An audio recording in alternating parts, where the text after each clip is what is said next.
that has no meaning if you don't do it for the whole year. Man, listen. I love how they got all they got 80% of their check and now they boycott. I love that. Very right. Yeah, we'll talk a little bit about that. Mm-hmm. All right. So yep, we're live on YouTube. So I'll go ahead and click record so we have a recording of it also. And let's get down to business.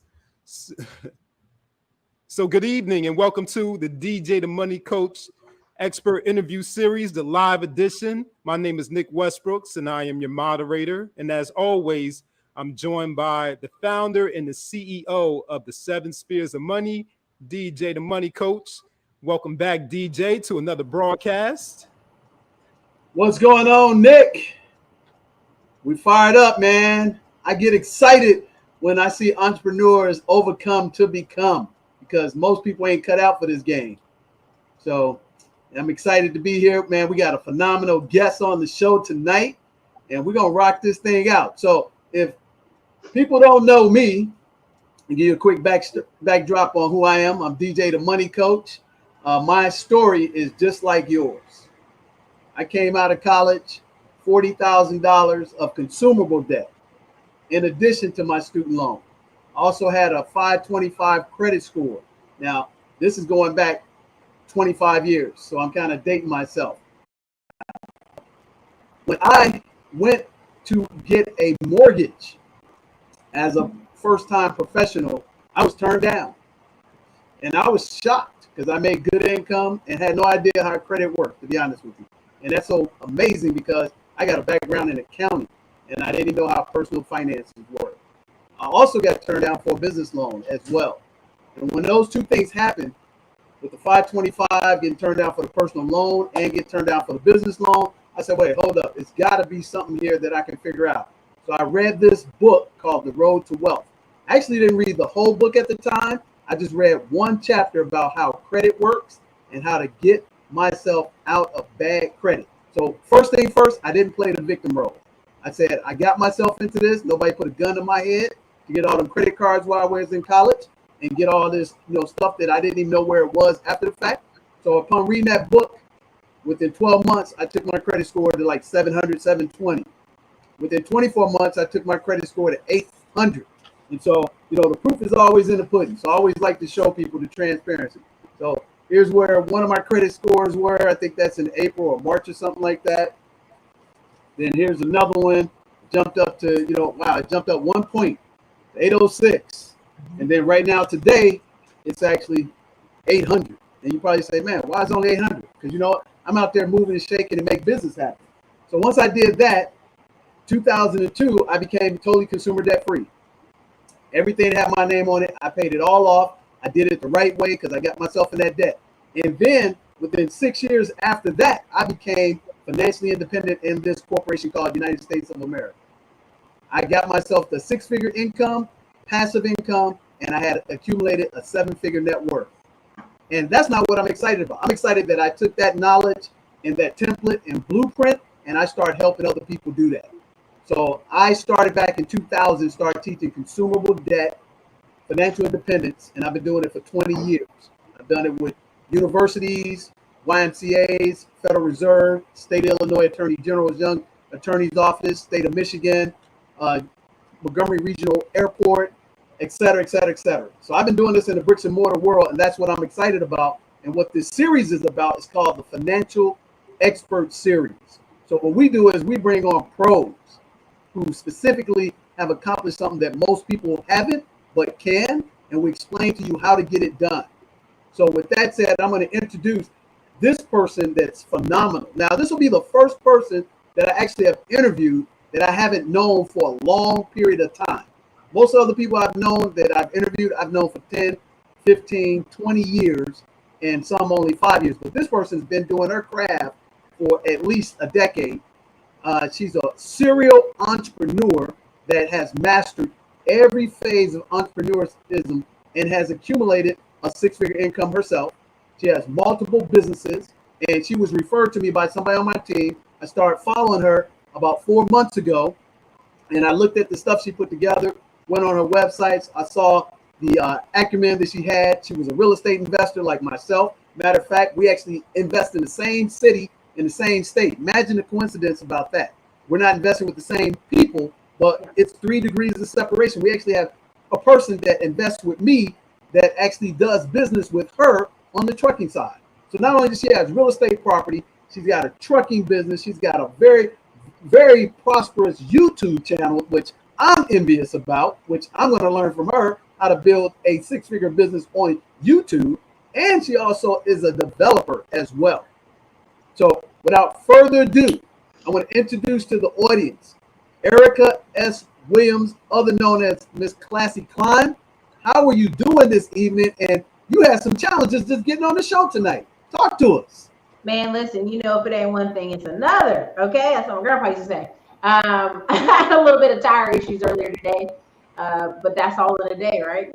You're gonna have something happen. Nothing. Nobody just rolls out of bed and nothing happens to them. That's how I look at it usually. Ain't that the truth? So, how long have you been in business, Ericka, officially?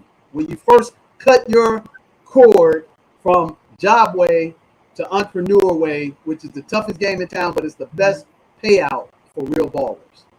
So initially, it started when after I left college. I was a consultant for.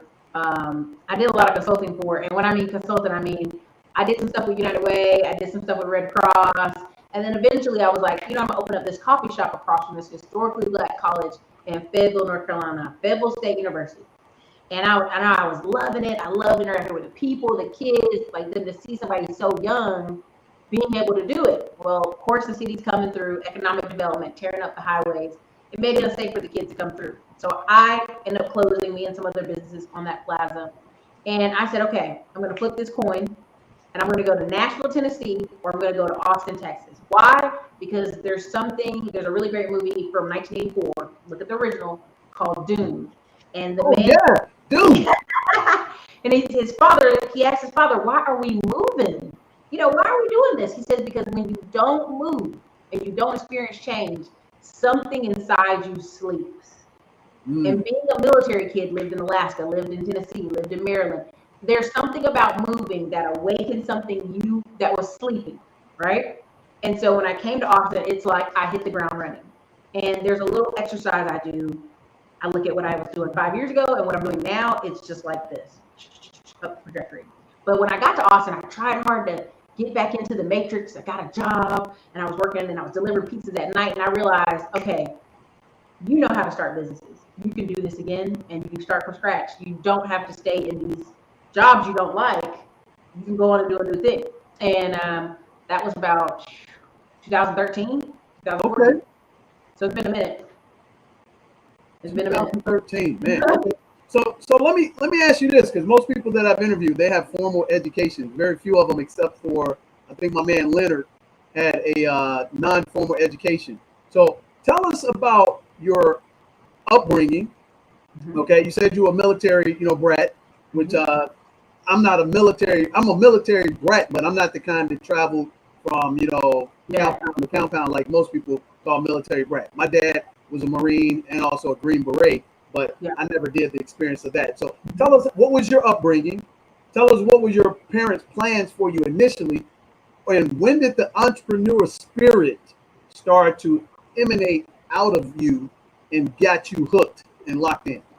So we lived in Alaska for 6 years. Wonderful. It was so beautiful that my parents, both of them, it was time for them to re-enlist, and they got out for about a year, and they stayed in Kodiak Island. It was super cool. And then my mom went back in, and we were on the road again, right?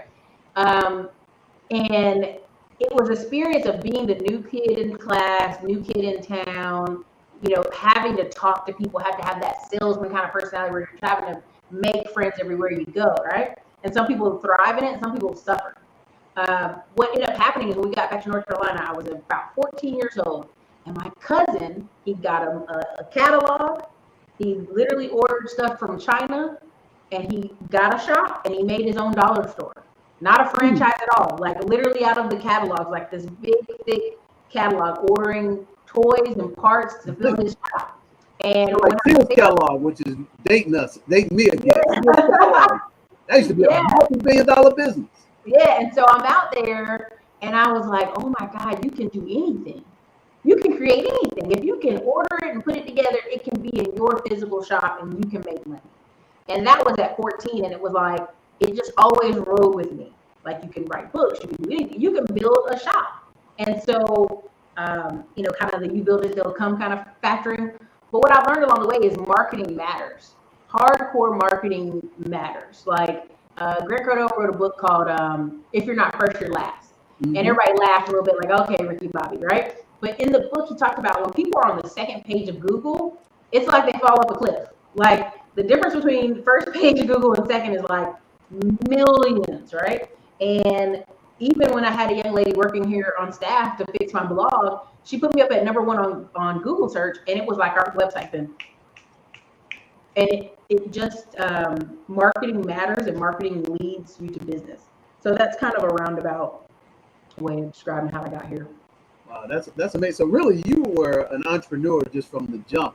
You just needed something to trigger it based on what your experience with your cousin was, which started that catalog and created his own dollar store. Man, that's amazing. You know, I could kind of relate to that, Ericka, from the simple fact that having one period of my life, you know, being part of a single parent household for several years, we moved a lot because of that. Right. And like you said, one of the skills that I had to develop was getting to know people, because every 6, 12, 15 months, we were moving out of necessity. We had to move.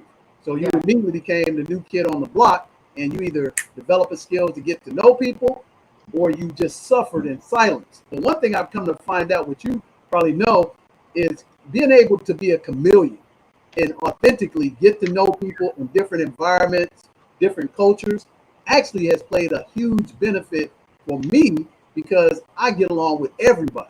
Yeah. And I bet you that's a major attribute and asset that you have that has propelled you to do these multiple businesses. So tell us about how you got your first business up and running and sustained it and made it stable. And then how did you start spring loading other businesses? I mean, because you got so many great businesses that you're running, from your webpage, the Classic Climb, with your courses, your coaching platform, your interviews that you do. You have created a multimedia 21st century digital company, is the way I look at it. And what Jim Collins talks about in Good to Great in Chapter 5, the hedgehog concept, he says, first thing, you got to have a passion for anything you do to be successful in life. The second thing is you have to have the ability to be #1 in a particular industry that you can create a niche that nobody else sees. And you obviously have done that. But then the third thing that's most important, which coincides with marketing, you have to have the ability to have an economic engine that drives people in front of your store so they can find out what the greatness that Ericka provides to spring off into all these other awesome businesses. So how did that come about when you made that stable first business and then start springing off the other ones like Amazon? Talk to me about that on this question right here. So what I ended up doing is I was recording my journey and documenting it via YouTube. And while I was working, delivering pizzas at night, and then I was working in property management, there was a situation where we needed to hire a painter full time. And I just did the math and the numbers, and they were like, oh no, we're just going to outsource it. Well, that company ended up spending like $300,000 that year on outsourcing, when I had just recommended they spend $50K on a full-time painter. Well, I ended up taking the guy who had the painting company to lunch and just learned so much. And I called my friend Andrew Bryant. I called him Mr. 10,000 Doors, because he knocked on 10,000 doors in Dallas in one of the sales companies he worked for. And I said, look, we're going to start a painting company. That's what we're going to do. And it got so good, I was at home in my apartment making YouTube videos, of course, documenting the journey, and picking up the phone to answer when people just wanted to pay, right? They wanted to pay over phone, over the laptop. And that was really fun, because it was like, wow, I've got this economic freedom now. I can live in this place. I can work remotely. I don't have to, show up anywhere, get in traffic. And at that point, something inside me said, hey, the sleeper must awaken. You're getting a little too comfortable. There's something you want to do. You should do it, right? So I started investing in real estate more and tax liens more. And then I just hopped on my channel. I said, look, you guys, I bring people on all the time investing. And people said, look, people were like, hey, It's cool and all, you keep bringing other people out here with you, but I want to invest with you, Ericka. So I started saying, okay, no problem. I think we raised $170,000 the first 7 days or so in the first 2 trucking groups. So we get that going on the road, and immediately it just kind of snowballed from there. But it also allowed me opportunities to buy real estate in Cleveland, Detroit, North Carolina. And the biggest thing I learned out of it is, if you have the overflowing bucket, which I call YouTube my overflowing bucket. Why? People will buy stuff at 2 and 3 o'clock in the morning, and I'll click the link to see where they were. YouTube. They're, for whatever reason, you know, it used to be late night TV, right? 10 o'clock to 2 a.m. You're watching late night TV infomercials, Kevin Trudeau, all those people, right? And that's what people do. Yeah, but they do it from their bed, right? They do it from the bed or from their phone. And it's the same thing with YouTube. It's a late night infomercial. It's a daytime infomercial. It's whatever. And I just use it in an invest, learn, teach method. Ray Higdon was the person I got that from. So I didn't create that. Ray Higdon, really great. I think he's Rank Makers or something. They call it their company now. You invest in the education. You learn it. And once you learn it means you can do it in your sleep. Then you teach it.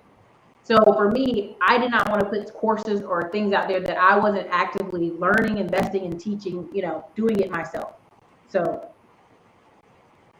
Wow, man, that is impressive, because you talked about education.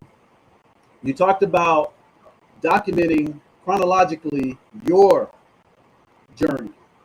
Is that how you came up with the classy climb? For sure. So I was coming from, so I consider myself a socialite long ago, right? But I would go to events or parties. I would hop in from doing the apartment management. Then I'd go deliver pizzas. I'd get done early. I'd change my clothes, come out to go country music, 2-step in, or some event, some concert. And they'd be like, look at you, girl, out there just climbing, right? And some girls like, she's classy climbing. And I laughed, and I took that and I used it. I used it for the website. I used it for everything that day. I just thought it was funny. And I was like, because they always saw me in this progressively moving position. Mm-hmm. And people were always offering me jobs, because they're like, if you got that much energy, heart, and hustle, like, let me see if I can offer you something at Dell. Let me see if I can offer you something at one of these internet, tech companies over here. Because you can't teach attitude. You can't teach spirit. You can't teach attitude. You can't teach willpower. It has to come from within. Oh, absolutely. I mean, there's a great book called The Winner Within, which is amazing. So talk to me a little bit about some of the struggles, because here's one of the challenges I have with social media. Yep. Everybody hops on here. They show you all the fluff, all the bling, all the shine, and they never tell you about the reality of being a real entrepreneur. And I think that's, in my estimation, that's fraudulent, for number one, because you make it seem like anybody can accomplish this amazing success. Anybody can do it, but you got to have a system, a plan, an intestinal fortitude, and you got to have a surrounding support system, because even though you have the it factor, intense talent, and drive, you need support as well, as all of us do. So talk to me a little bit about the struggle of being a woman, the struggles that entrepreneurs come across regardless of their gender, their race, or their ethnicity. And then talk to us about how the support system you created to help you go through that process that actually gave you the experience to train people, which is what I think you're excellent at. I think that's one of the common principles we share, is that I'm a coach and you're a coach, but we're coaching off our experience of the struggles. And we found out those landmines, and when we mastered them, we were able to go back and teach people step by step what to do from that point. So talk to me a little bit about that. So I will say the biggest struggle is growing multiple businesses. How much time do you spend on each business? How much time should you structure yourself? What ended up happening is YouTube was so strong that even when other businesses had issues this year with COVID, I had YouTube money that I could lend from that business to the other businesses. So I always tell people, mind your first bucket. Whatever your first bucket is, treat that first bucket well. Craft that bucket, be just diligence, due diligence, right?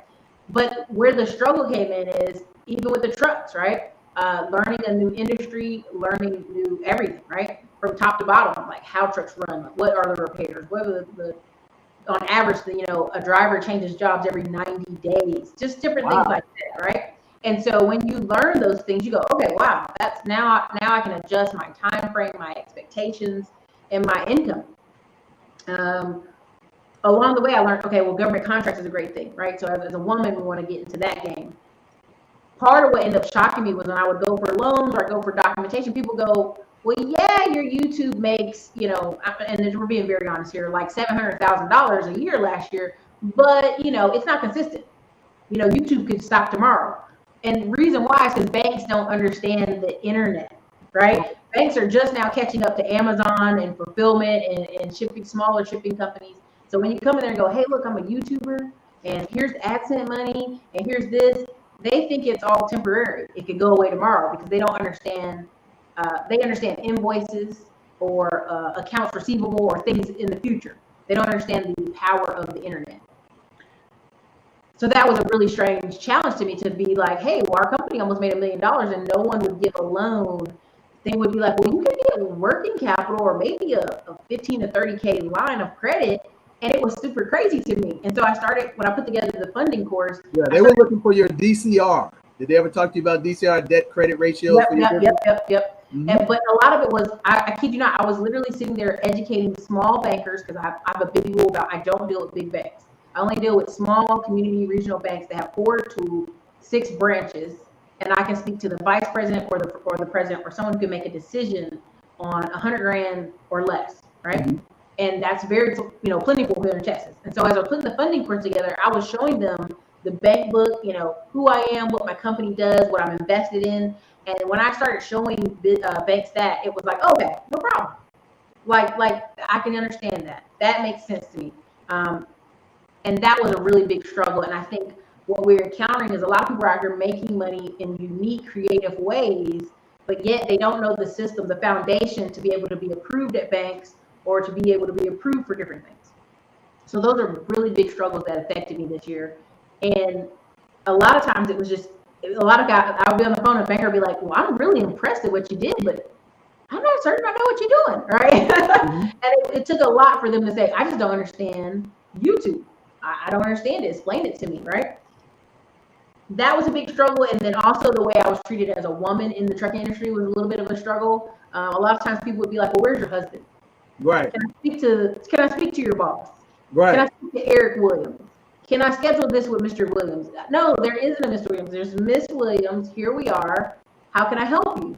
And it became one of these things of, you know, I had one time a guy was like, all these new lady owners, gosh, can't even talk like you used to. And he said that and had no qualms about saying it, you know, like. Oh, absolutely. Absolutely. No qualms, yeah. He didn't care. But what it led me to realize is there was even more people who wanted to help me, right? When people saw the YouTube, how can I help you? How can I help you? What can I do for you, right? Or when people saw I was working in trucking, there were men who were like, you know what? I already know they're giving you crap. How can I help you? How can I get you to where you're trying to be? And that's been, you know, your struggle. One person's struggle is another person's triumph, you know? Oh, absolutely. So, I mean, still the stuff you're talking about, other than the, you know, where's Mr. Williams at, they're entrepreneurial typical struggles. So talk to me a little bit more about more things that you had situations where women have challenges, and then talk to me from the Black perspective as well, because I hear a lot of people that make excuses about why they can't get ahead, you know, the color of my skin, my gender, etc. But a lot of times they don't realize these are just your inability to educate people about what it is you do, how you do it, and most times you haven't given them enough information to make a quality decision about you. So I always find out this way, Ericka, is that if somebody says no, they're not saying no to me. They're saying, no, I have not gotten enough information, timing's not right, and I don't see the value that you're trying to show me. And if you can answer those questions, usually with the right prospect that's qualified, you can get some business accomplished. Now, it might not be today, Thursday, the 27th of August, but it may be, you know, December 31st, January of 2021. And just and show you how that works. We have tried to get in touch with you for 4 months. Yeah. But we were not discouraged because we knew you were successful. We knew you had a lot of things in your platform, and you knew nothing about us. Yeah. But we knew how to get to you and stay the course on what I call the 4 Ps. So talk to me about that challenge that women out there right now that want to be in entrepreneurship, want to find out what are the steps that they should follow and what are the obstacles that are just opportunities in disguise they're going to automatically come in contact with, and then put some cherry on top of it with the Black perspective as well. I know that's a full That's why 27 minutes, but we're going to do it. Yeah. So I worked with this woman in sales, and this is the woman perspective. I worked at one point in time for a military sales company where the woman had made $12-15 million in 1 year. And her thing was always, if you're a waitress and you come to the table and someone's not thirsty, and they tell you no, it's not you, it's not the water, they're just not thirsty right now. And you come back in 15-20 minutes, they may be thirsty again. And I started to laugh about that because I was discouraged that day on sales, because I was like, I have a product and I need it to get in the hands of you, right? If you're selling something, I always tell people, don't sell things that you don't feel strongly about. Now hear me out. Good point. Because you're going to be like, I have this thing to help you if you just let me get it in your hands. Or if you just let me describe how it helps you, it will help your business fundamentally change, et cetera, et cetera. That's how I feel about what I teach on YouTube. I had people come for the first year annual boat party, and they were like, I finally bought stocks for my grandchildren. I figured out how to buy certain, you name it. I started investing my money. I started saving. I started buying stocks. Like when people kept saying over and over that I've changed something generationally for them, it just makes me fired up. Because there's somebody out there who doesn't know, right? Somewhere along the way, you ever heard the book, The Cheese is Moved? Who Moved My Cheese? Oh yeah. Yeah. That's all the time. Yeah, so you're out here with people who they go to work, they work hard, they come home, and they're looking in their accounts and they're like, why isn't my money growing? I'm saving it. Why isn't it growing? And it's because the cheese is moved in that perspective. And I want to tell people the same thing when it comes to, if you're a woman in business, if you're a man in business, there's so many businesses out here, your average banker might not know. And if they're smart enough, and the men that were brave enough to say, Miss Williams, I just don't know. I don't know what your business is. Explain it to me. So you need to break it down in a way that makes sense. And so I would tell people, listen, I'm a YouTuber who manages $2 million in assets. Honestly, I work with clients. I've had over 6,000 paid phone consultations. And before I would finish the sentence, the guy would go, oh, you're a consultant, right? He could relate to that. Right. He could put that box that he's comfortable, traditional. Exactly. And so what I tell people is to really practice putting a 1 at most 2 sentence on what you do, right? Because after 2 sentences, people are like, what? If you have to use more than 2 sentences to describe your business, you don't have what your business is down. and I mean that. And I 100% mean that. If you have to say, well, I do this and that. And I remember telling somebody at the Republican National Convention, I was like, look, I'm a YouTuber. I'm a 6-figure YouTuber who shows people how to invest from the palm of their hand. Smartphone millionaire book. There you go. Right? And it just was one of those things where you have to be able to convey who you are and what you are in a brief, concise thing. Absolutely. I say if you can't get it done in 30 seconds or less, you don't know what you're doing at the end of the day. So if you don't know, I'm gonna know. Exactly. So dealing with these banks, like you said, they're not going to get out of their comfort zone. It's your job to get the bridge to them. That at the end of the day, that's what it's about. So you manage $2.2 million worth of assets. So talk to us about YouTube. Talk to us about how you sprung other businesses from YouTube and you created that, economic engine that's based in YouTube. So the question I would have for you is, if they did cut off YouTube, and I talk to YouTube people all the time, what intellectual property, what vehicle would you have to transfer those clients over to? But talk to us from the first one first. I know most of these questions, because I'm so excited about your story and what you've accomplished at a young age, is that here's the thing I want people to know. You're special, but this ain't special because it can be done by any and everybody else if they're willing to follow. And you've proven that. And I've talked to several of your members and people on your channel because we've done some stuff together recently that we'll talk about a little bit as well. But talk to me from that standpoint, because I'm late to the game on YouTube purposely, and I want to come in and I don't want to reinvent the wheel. I want to emulate and duplicate the principles of your success. So first things first, if you do not have an email list, you do not have a business. Let me say that again. If you do not have an email list, you do not have a business.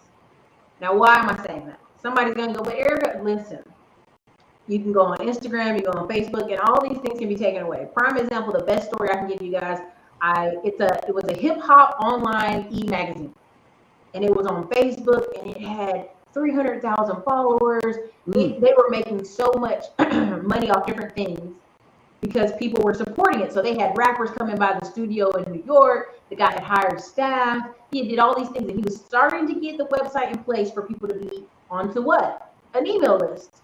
Well, guess what happened? Facebook cut his all of his everything off. They cut his Facebook business page. They cut his personal Facebook page. By the time they got it back a year later, it was dead.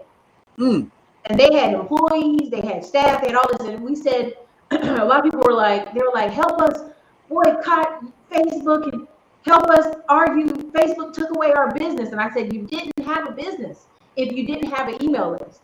If you have 300,000 people watching you, coming to your Facebook page, supporting the channel, you have rappers coming by your studio in New York to be interviewed by you because you have such a big pool. Number one thing y'all should have had is at least 1% or 10%, which is 30,000 people on an email list.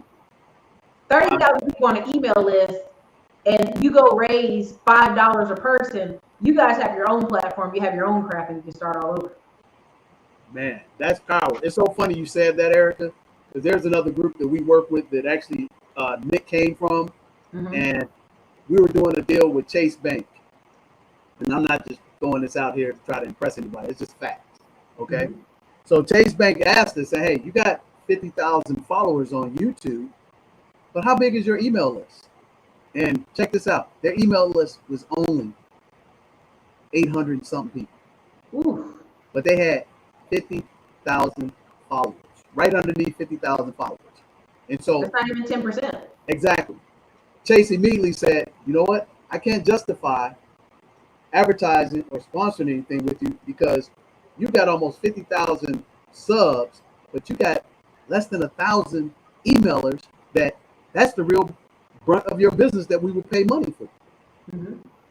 Notwithstanding the demographics. So I'm trying to articulate this to them to say, you should have had at least 5,000 emails. Yeah. Because that's 10%. That's like you said, that's the threshold. 10% is doing great. 3% in direct marketing is like you'll have a good business. Yeah. 1% is you might be able to get by, but you might be out of business. And they didn't even understand the ramifications of that. So for you to say that first and foremost, how did you build that email list as you were moving forward? What are some of the tools you had in place? And once you got that mastered, how did you translate that into the other businesses along the classy climb? So I'm not even gonna act like I'm so genius. Ryan Dice was like, you should make $1 per person on your email list a month, right? So if you got 10,000 people on your email list, $1 per person on your email list per month, that's 10K, right? And so for me, I had like 30,000 subs forever, like really low number of subs. People were like, how are you making all this money? I had 10,000 people on my email list. So you know, say that again. Say that again. I don't think I had. And this is the thing I was excited about you. I said, I know this girl knows business because the fact that she's got under 40,000 subs and she's doing all these business in the brick and mortar. I said, I know she got a masterful email list and she knows how to market to people. And I try to tell people, just like your guy said, hey, I could get one person following me. I got the email list, their demographics. I'm going to make $100 a month with them. So go back again and tell us how many email lists, how big is your email list? So we have 10,000 people on email lists, and they're on various lists. Some are just tax liens, some are just real estate, some are just the Smartphone Millionaire book, some are just consulting, some are just, there's various email lists breaking down in multiple ways. So the point of all that is a person who came to me for real estate, they don't want to hear about all this other stuff, right? They don't want to hear about trucking. They don't want to hear about all this stuff. So we try to keep that email list onto that conversation. Someone who came to my channel just on trucking, they just want to know about trucking. They just want to hear about trucking. You create an email list for them and say, hey, I'm going to provide on this email list at least once a week some trucking news for you, right? And so we start crafting those email lists so that they're different and unique.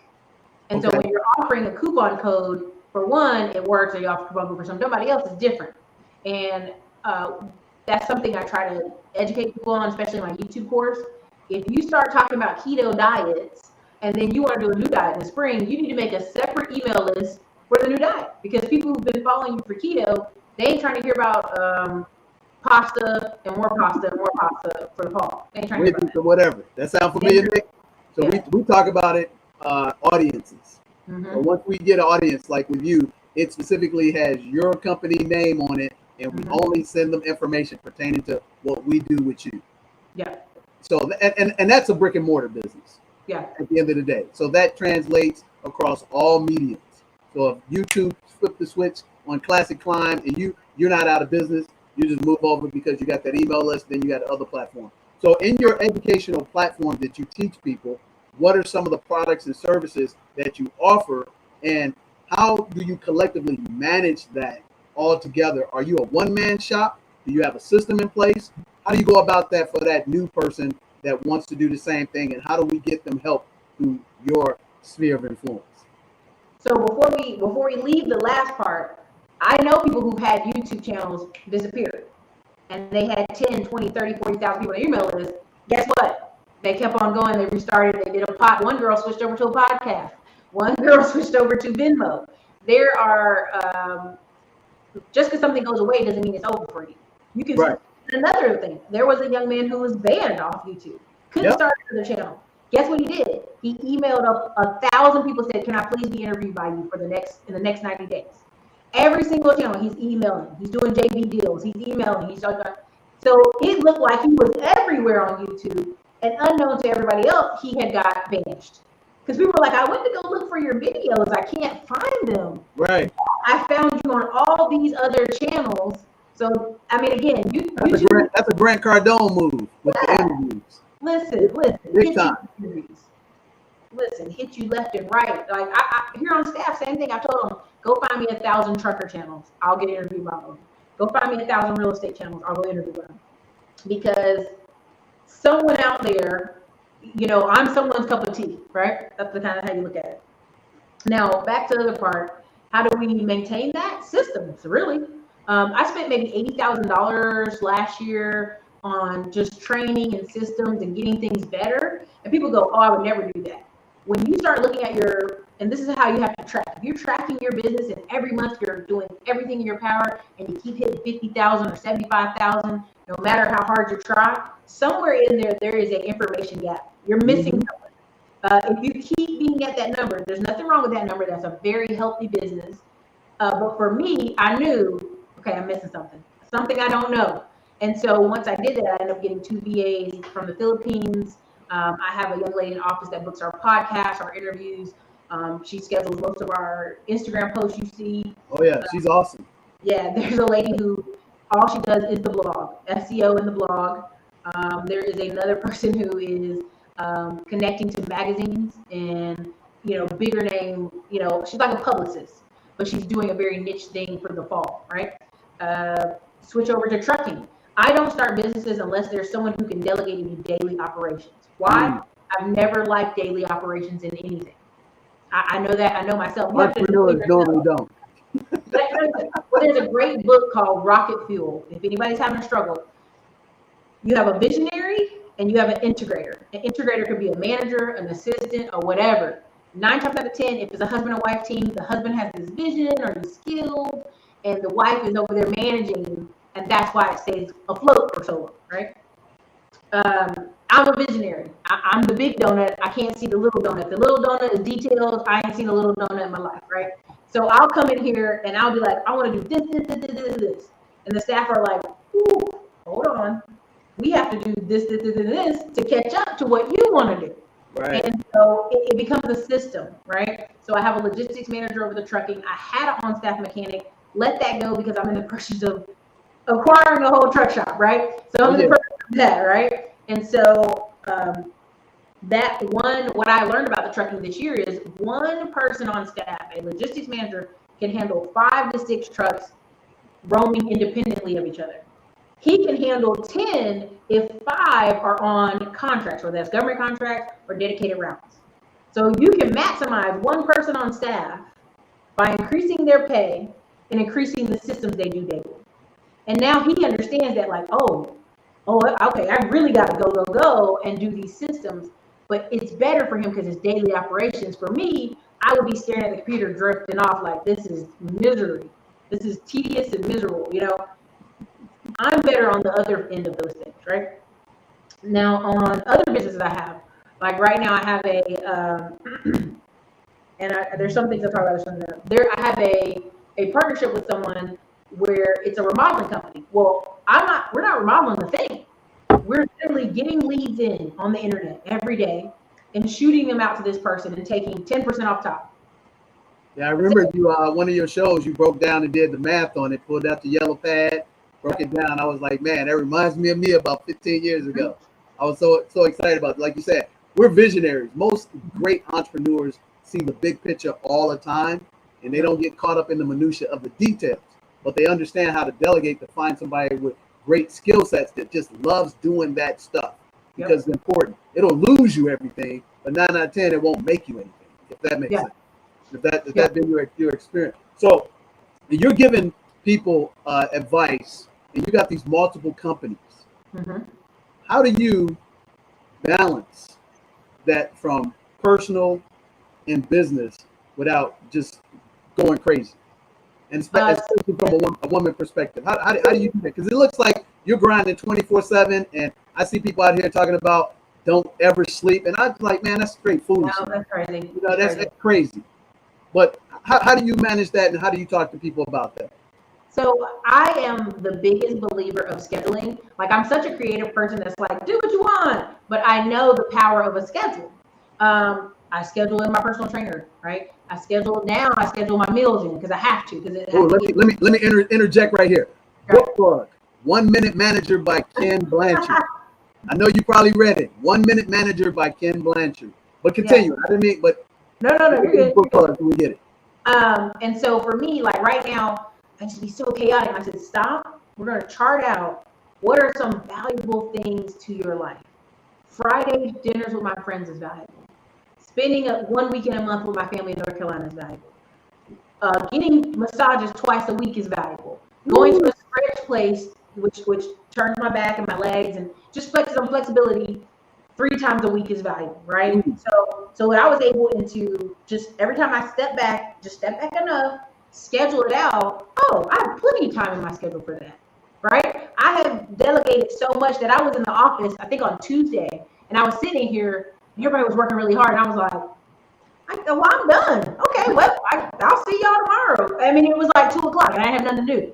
And so I had made all these SOPs, and so for them to do. And so what I ended up doing is just sat down and scheduled it. Scheduled the workout, scheduled the food now. Scheduled, and it's a delivery of food, but it's still the same. Scheduled the massages, scheduled them out, and like just my body already is like, yeah, you can just feel it. You can feel it. And when you do that, if it's not in your calendar, it's not happening. Right. And a lot of times people just let the day pull them left and right. Ain't that the truth? And they'll see, like, my staff comes in, you're like, oh, your office is a mess. And I'm like, so what? Everything gets done. It doesn't matter, right? And so for them, they're in the minutia, right? Like, right.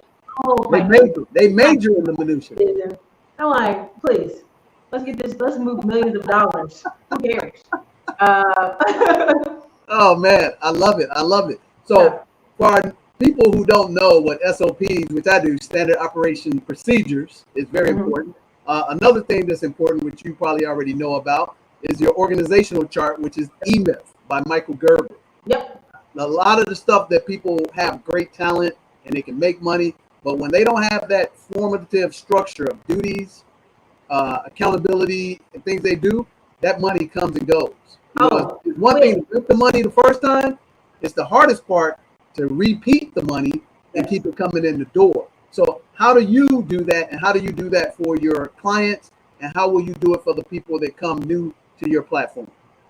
The best way to do it is honestly testimonials, reaching out to new clients, satisfying the curiosity and needs of current clients, right? It's like any business.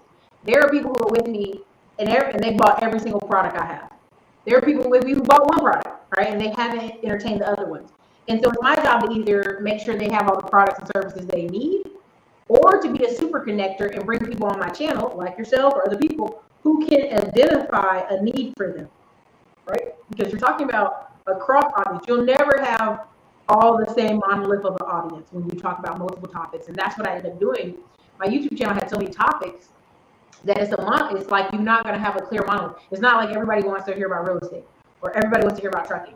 It's all over the place, right?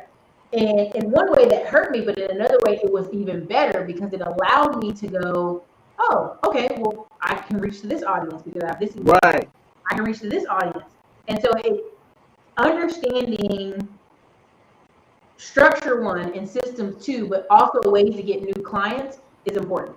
Right now for the fall, there's a board behind me, and I'm going to not show it, but there's a board behind me. It literally has, podcast ads, Instagram promo, Google AdWords, YouTube ads, Facebook ads, a radio opportunity I just picked up, a late night TV spot I picked up, mobile billboards, which is basically billboards on cars. You ever see cars with a little sticker on? Mm-hmm. Actual physical billboards, and all that came out to under 17 grand in a month. Mm. And that's the paid, right? Because I've been organic for years. So now we're going to apply a little pressure to paid for the next 4 months and just hone in on what we do already, right? Is serve people, help people make more money, and figure out where to put their income, right? So let me ask you this question. It's another thing I noticed on YouTube is that a lot of these people are selfish oriented. They're out here creating these great platforms. Right. And it's almost like they have an insecurity complex where they don't believe in sharing the platform, but you built this network, and that network will create wealth for you beyond your imagination because it's a trapped audience that buys and believes in you. You were just the opposite because I've probably reached out to 100 guys on the platform, and I'm like, hey, if you got this platform that you built, but you don't do this, and these people need it, why would you not go into a strategic JVP if you vet the person that's pursuing a JVP with you? If it's legal, ethically, and morally sound, right, and you're not manifesting or monetizing something that you can't do, but have people in your network that want that service, why aren't you doing that? I see that on YouTube a lot, but you were just the complete opposite. You were open and available outside of us just getting in touch with you. So talk to me why that's so important and why that's giving you the longevity and going to give you multi-generational wealth, which a lot of these kids on these social media platforms don't realize the power of that. So there is I can't remember the speech because it's been so long. It was like, when I was leaving college, but it was like Zig Ziglar or Jim Rohn or somebody similar to that vein, talked about 100 partnerships. And I remember, I think it was Zig Ziglar said, if you know what they want, you'll get what you want. And the guy that had the speech on 100 partnerships, he was saying, I knew I wanted to make $2 million a year. Now this is back when I was in college. He said, I knew with what I was doing, I couldn't get there without partnerships.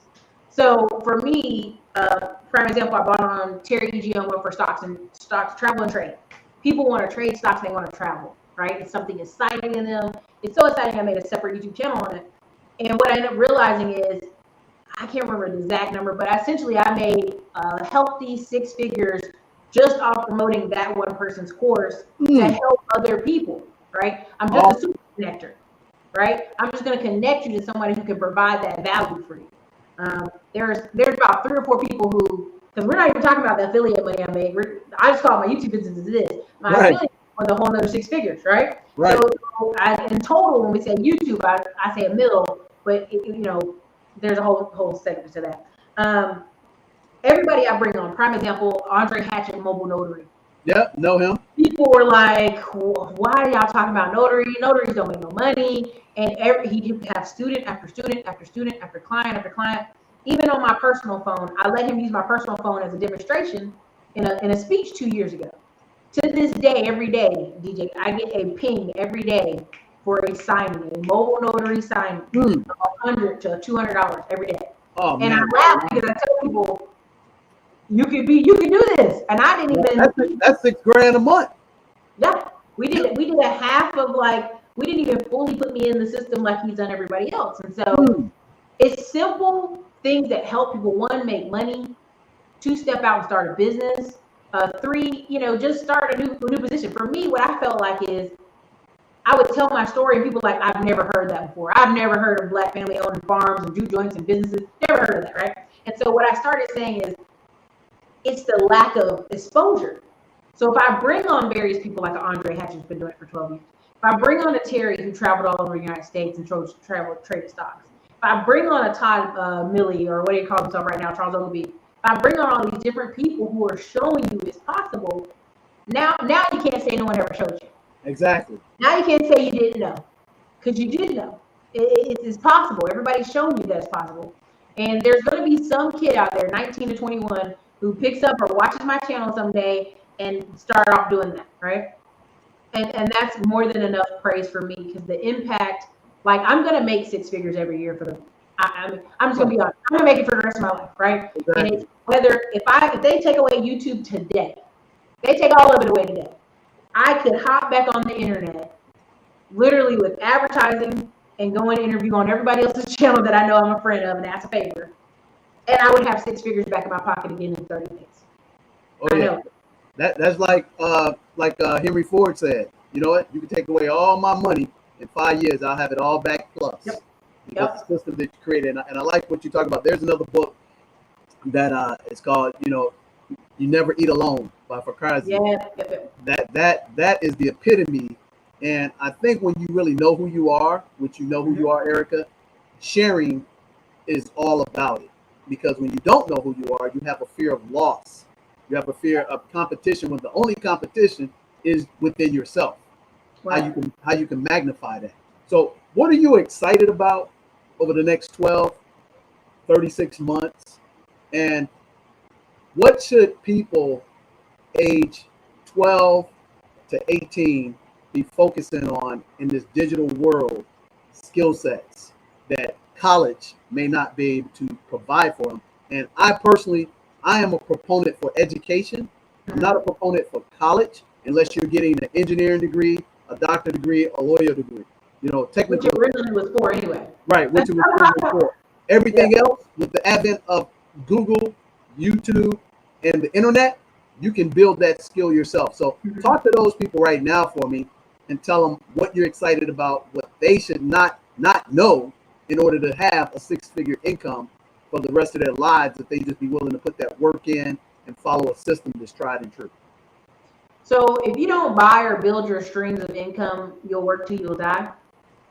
There's something I really want people to understand, that we've hit a change, right? There is a internet, digital, can you work from the computer change that has happened. Now, at the same time, on the same exact track, there is a can you work with your hands that has happened. Now, there are men and women out there who do trades. If you guys ever see Micro Dirty Jobs, they're valuable, right? I was driving on the road, and there were 2 men in their 60s in a manhole. And I said, if these 2 old men fall down, who's gonna come? Who's gonna come?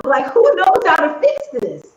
And it really opens in me. And also because my nephew, his father and his grandfather have a tire shop, one have an oil change shop. My nephew knows how to run the till, the POS system, market online, and change tires. There is a change in this system. If you don't know how to do something on the computer, you need to know how to have a physical skill. Right. Because vocational skills. They used to have vocational high school when I was coming up, and they did away with all of that. Yes.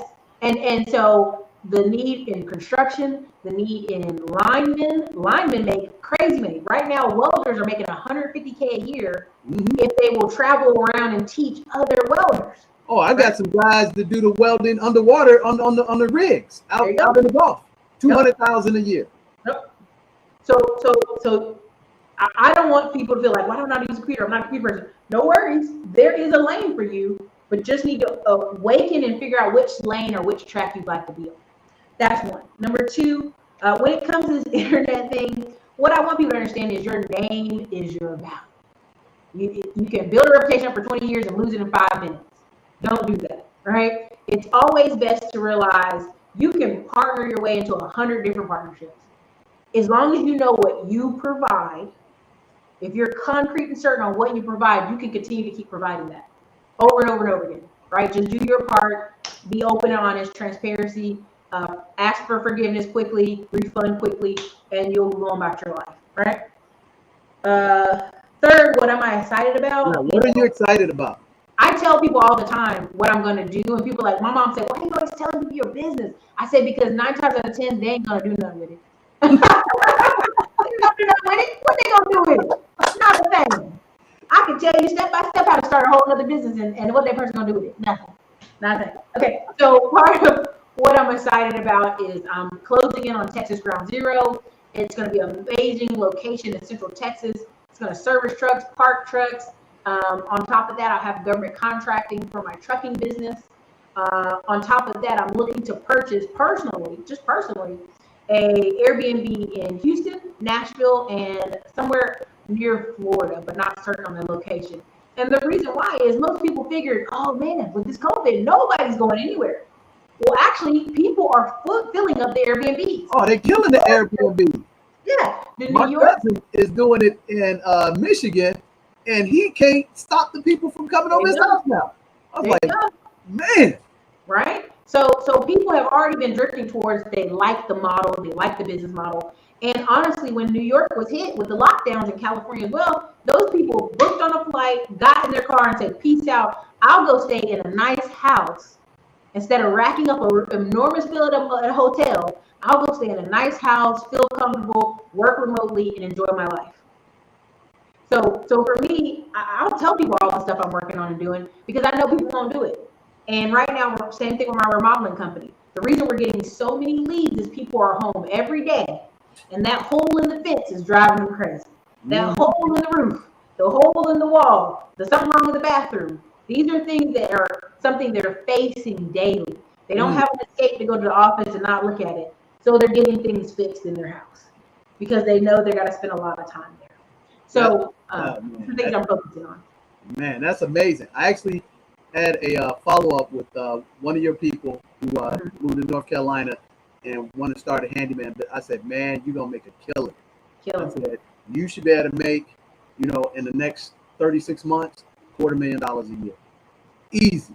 If you just have integrity, a plan, and do what you tell people you're going to do. At the end of the day, man, that is fired up. I don't want to take up too much more of your time. I mean, we really appreciate you coming on. For sure. What would you recommend to somebody who's thinking about being an entrepreneur? They're in this situation in COVID, or they're a professional that have developed a skill and they haven't been, courageous enough to just jump in the water, but there's no better time. No, if you didn't do it these past 6 months, baby, I don't know when you're gonna do it. You better do it the next 4 because that's gonna be just as rocky. How important is investing in yourself education wise? Because here's the thing that always cracks me up, Ericka, is that you already said you spent thousands in education. I've spent hundreds of thousands of dollars on my education, building multiple businesses like yourself, but I never shortchange investing in myself or the professional trying to get free, because there's a lot of free on the internet and free ain't always free. So talk to us about that and taking that jump, because I think major wealth is happening right now because of COVID. Yeah. And it ain't going to stop. People are going to come out here that ain't going to recover, but it's going to become people out here going to become multimillionaires and billionaires just because what's going on right now, because they're leveling the playing field and they built the foundation like you have, which you've done incredibly. And which, man, I take my hats off to you. So talk to us about that. Tell us what products you have, where we can find you, and man, wrap it up in a bow. For sure. For the first question of what you said, right now is the perfect time to take self-assessment. Take all the self-assessments you can. Know your skill level, know what you like, know what you don't like.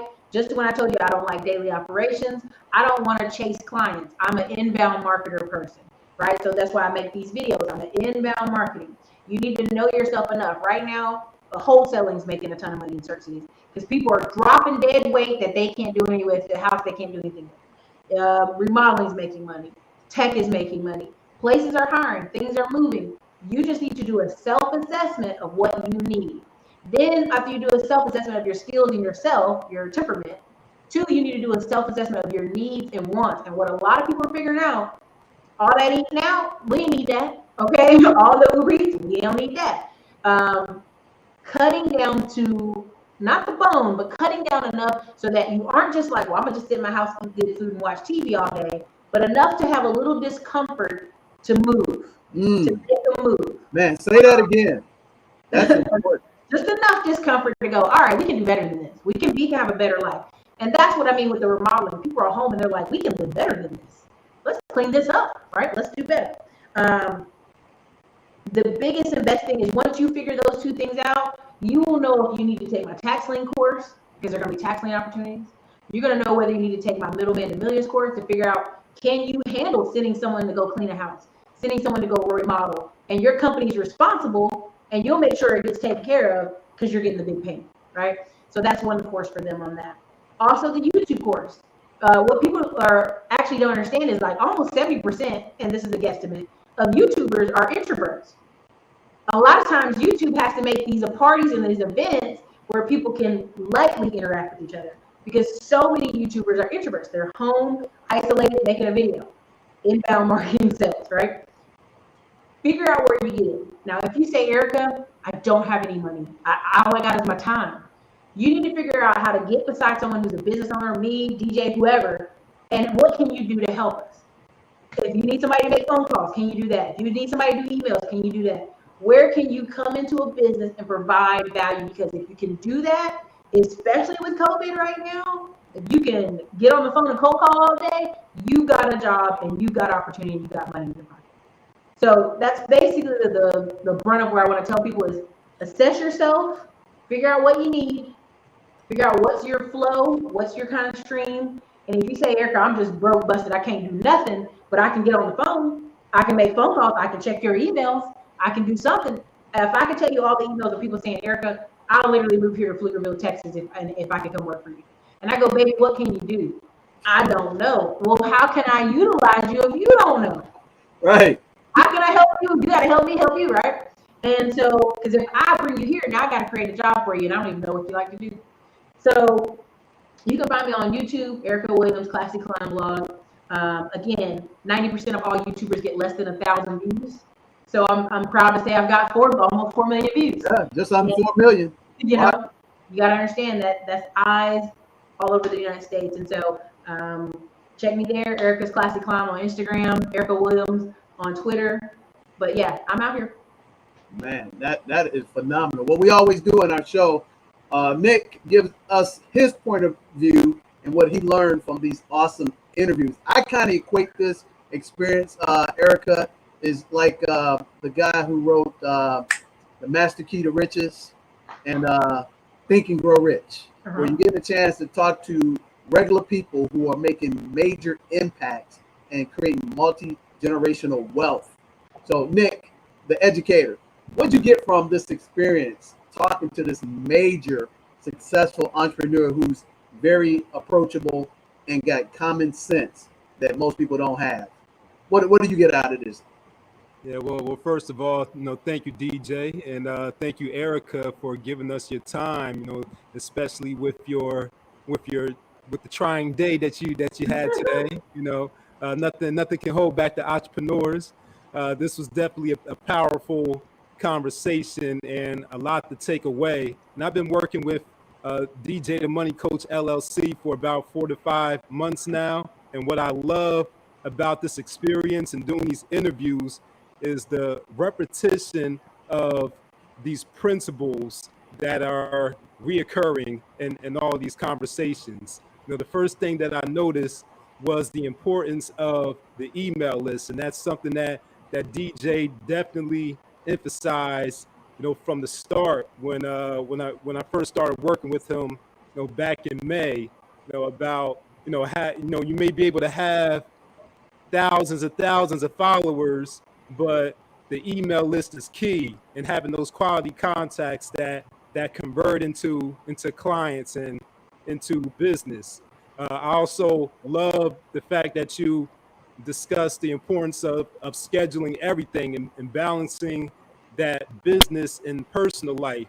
A lot of us out here, we tend to only think about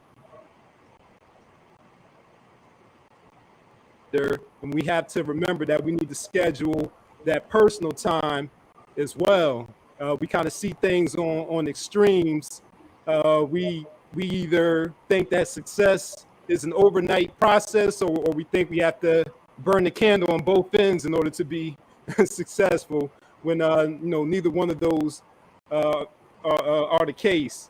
So yeah, once again, thank you again for coming on, sharing your expertise, giving us your story, and we look forward to having you on again. Listen. Yeah, no doubt. So December 30th. Yeah, absolutely. End of the year.